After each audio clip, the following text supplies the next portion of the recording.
Alors la démocratie en France va mal. Elle va mal parce que les Français ont l'impression que la politique est déconnectée finalement de leur réalité citoyenne.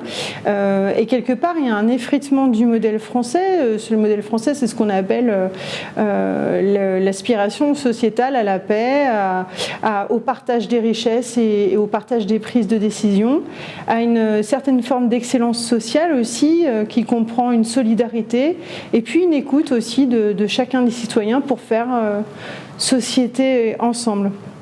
Alors aujourd'hui, il y a peu de personnes qui votent, beaucoup trop peu, que ce soit dans les élections présidentielles, législatives, mais aussi dans les entreprises, parce que quelque part, ils ne se sentent pas en pleine liberté et aussi sans doute en manque de transparence sur la réalisation des programmes qui sont promis à la base.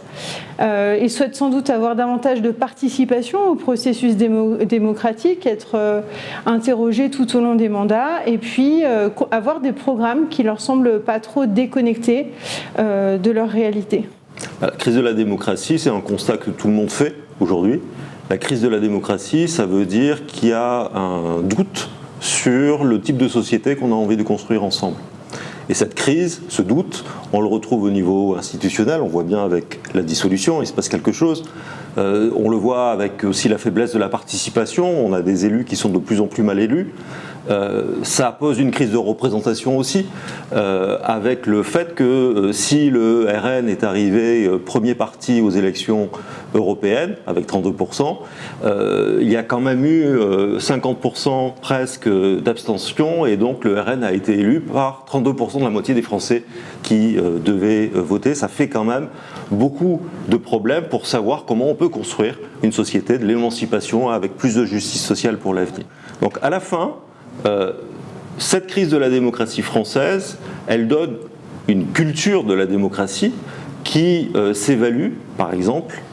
Il existe un indice mondial de la démocratie qui est fait chaque année par le journal The Economist, et c'est très intéressant de lire ce classement. On voit que la France est très loin du top 10. La France est toujours classée entre la 23e et la 30e place, donc on n'est pas parmi les 10 meilleures démocraties mondiales. Mais surtout, ce qui est intéressant, en 2017-2018, la culture française de la démocratie, ce choix entre ordre, autorité d'une part et émancipation, égalité de l'autre, cette culture démocratique a obtenu pour la France la même note que d'autres pays que sont le Qatar, l'Indonésie, le Cambodge, la Libye ou la Turquie. Donc ça montre vraiment qu'il y a encore une grande marge de manœuvre pour progresser vers plus de démocratie, et donc c'est l'enjeu du rendez-vous de ce printemps.